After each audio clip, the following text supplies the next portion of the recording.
ओम शांति। आपका प्रश्न है, मुरली में शिव बाबा अर्थात भगवान डरा देते हैं कि श्रीमत के अनुसार नहीं चले तो डिससर्विस होगी। तो भगवान तो कभी नाराज नहीं होता ना, तो क्यों डराते हैं। दूसरा आपका प्रश्न है कि जब हमें तो वापस घर जाना है तो वही पार्ट बजाना है, तो क्यों हम सब खुल के नहीं जी सकते। मना ड्रामा फिक्स है तो क्यों हम खुल के नहीं जी सकते अच्छी रीति। उत्तर है, देखो पहले तो मैंने कल भी आपके प्रश्न के उत्तर में कहा था कि आप लगते हो नए हो, आपको बहुत कुछ समझने की ज़रूरत है। जब आपकी बुद्धि का ताला खुलेगा तो ये बातें सारी समझ में आएगी, तो आप एक प्रश्न पूछना ही बंद कर देंगे। इसीलिए मैंने कहा आप हमारे चैनल पर जाओ और सारे राज को समझने का प्रयत्न करो। साथ में श्रेष्ठ अवस्था बनाना और ये योग सीखना, ये इसकी भी दूसरी चैनल है जिसमें आपको इजीली मिलेगा। वे है हेल्थ एंड माइंड बीके कुसुम, और सभी राज और सब रखा है वो है शिव शक्ति मेडिटेशन बीके कुसुम। तो आपका बहुत प्रश्न के उत्तर वहाँ साइंटिफिक रीति से, कुंडलिनी चक्र की रीति से, शास्त्रों की रीति से सब रखा है। समय लेकर सुनो, और साथ में सिर्फ सुनेंगे तो कोई फ़ायदा नहीं है, उसको समझना है, उसमें से पॉइंट निकालो और उसको उस पॉइंट पर आप चिंतन करेंगे या पूछेंगे तो आपका मन भी क्लियर होकर बुद्धि शुद्ध बनेगी। तो देखो, भगवान कभी डराते नहीं हैं, वो श्रीमत दे रहे हैं। श्रीमत क्यों दे रहे हैं? क्योंकि हमें फिर से देवता बनना है। ज्ञान मार्ग अलग है और भक्ति मार्ग अलग है। इसीलिए गीता में भी कहा है कि जिसकी भक्ति पूरी होती है उसको ही भगवान मिलता है, अंतमति सो गति कर सकते हैं। ये भी कहा है कि भक्त आत्मा मुझे प्रिय है, लेकिन ज्ञानी तो आत्मा मुझे अति प्रिय है। क्योंकि भक्त का ध्यान भगवान रखते हैं और भगवान का ध्यान ज्ञानी रखते हैं, माना हम बच्चे जैसे। और ये भी बताया है कि बच्चे जैसे होता है दुनिया में भी छोटे बच्चे होते हैं तो उसका ध्यान कौन रखता है? उसके पेरेंट्स रखते हैं। लेकिन जब बच्चे बड़े हो जाते हैं तो पेरेंट्स का ध्यान बच्चे रखते हैं। यहाँ भी ऐसा ही है। तो वो श्रीमत पर चलने को कहते हैं, क्योंकि हमें हमारे सारे गुण को एक्टिव कर देवी गुण धारण करना है, तभी हमारी जन्म जन्मांतर की इच्छा श्री कृष्ण के साथ स्वर्ग में जाने की पूरी हो सकती है। और इसके लिए जरूरत है हमारे सारे विकार और विकर्म को समाप्त कर देना। तो बाबा चेतावनी देते हैं कि पुरुषार्थ पर ध्यान दो, श्रीमत की बातों को प्रैक्टिकल जीवन में उतारो। ये कोई भक्ति का सत्संग नहीं है, सुना और दूसरे कान से निकाल दिया नहीं, उसको पचाना है। इसीलिए वो नाराज होते हैं, इसीलिए नहीं कहते हैं। भगवान तो कभी नाराज होते ही नहीं, इसीलिए तो उसको भगवान कहा जाता है। नाराज वो होते हैं जो शरीर धारण करते हैं, चाहे वो देवी देवता है, चाहे वो साधु संत है, चाहे कोई भी मनुष्य है, बड़ा व्यक्ति है, वो उसको खुशी और नाराजगी दोनों होती है। लेकिन भगवान के पास तो ना विकार है, ना विकर्म है, ना नेगेटिव थॉट्स है, क्योंकि शरीर नहीं है, आत्मा ही अकेली है। तो उसके ओरिजिनल गुण वैसे के वैसे रहते हैं, तो नाराज होने की बात ही नहीं है। वो तो कर्म की गति को समझा रहा है। कि अब जो हम अभी भूल गए हैं कि कैसे कर्म बनते हैं, आप वो भी कर्म की गति के टॉपिक भी रखा है, दुनिया कैसे चलती है वो भी रखा है, बहुत कुछ रखा है। तो चैनल पर जाके ये समझो। दूसरा आपने कहा कि अभी वापस घर ही जाना है, वही पाठ बजाना, तो फिर खुल के क्यों नहीं जी सकते?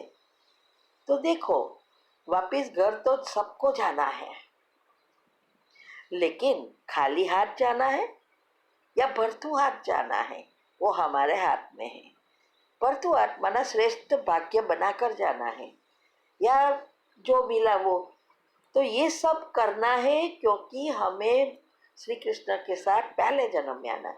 बाकी वैसे भी भोगना भोग कर मार खा के भी जाना है या प्रेम से भी जा सकते हैं, हमारी चॉइस है।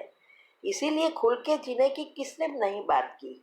हम भी खुल के जी रहे हैं, हम भी गृहस्थी है, 35 साल से ज्ञान में है और यहाँ तक पहुँचे हैं। जीवन में खुशियाँ ही खुशियाँ हैं, तो खुल के जीने की बात ही क्या है? क्या आप बंधे हुए हैं? नहीं, सब खुल के जी रहे हैं। जीवन जीने की कला सिखाते हैं बाबा। इसीलिए ये सब बातें जो आप पूछ रहे हैं, आपने प्रैक्टिकल में कुछ की नहीं है, या तो आपके जीवन में ऐसे कोई प्रॉब्लम है जिससे आप ये सब पूछ रहे हैं। ठीक है, तो ये बातों को अच्छी रीति समझ पुरुषार्थ में ध्यान दो। ओम शांति। उत्तर है, मैंने आपको दूसरे 2 प्रश्न में भी कहा कि भगवान डराते नहीं हैं, हमें तैयार कर रहे हैं नई दुनिया के लिए, देवी देवता बना रहे हैं। तो देखो, इस सृष्टि पर सभी आत्माओं का नीचे आने का समय अलग अलग है। जो आपने पूछा कि इस्कॉन वाले बहुत खुश रहते हैं और ब्रह्मा कुमारी वाले क्यों दुखी है, तो इसका कारण यही है कि कई आत्माएं अभी अभी आई है। ये सब धर्म तो अभी निकले हैं ना, और हम आत्माएं सतयुग या त्रेता से आई है। तो हमारे कर्म ज्यादा है, नेगेटिव पाप कर्म, क्योंकि इतने जन्म से हमने भरा है। तो इसीलिए उसको, इस आत्माओं को इतना दुख नहीं होता, एटलीस्ट इतने पाप कर्म नहीं होते, फिर भी वो दुखी तो है। तो दुख और सुख की परिभाषा क्या है? ये नहीं कि आप खाया पिया खुश रहे, मंदिर में गए तो खुश रहे और घूमना फिरना वो खुशी है, नहीं। खुशी कोई बाजार में बेचने वाली चीज नहीं है, खुशी आंतरिक चीज है। आप कितने भी पैसा दो, खुशी नहीं मिलती।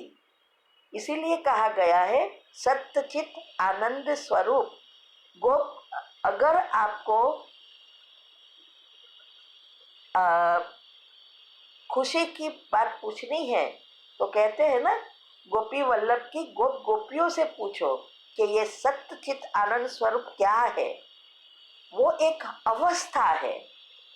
ऐसा नहीं कि आज अच्छा अच्छा है तो खुश है, कोई परिस्थिति आई तो दुखी हुए।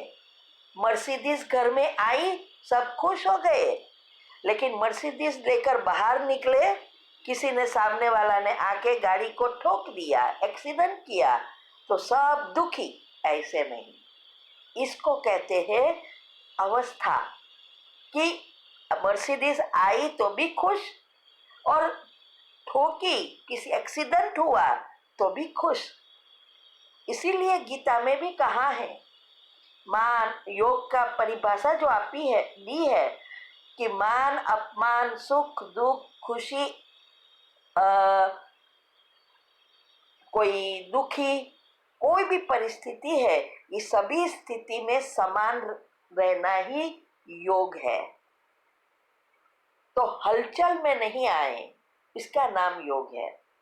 तो यहाँ भी हमारी अवस्था ऐसी होनी चाहिए कि कैसी भी परिस्थिति है सदा खुश।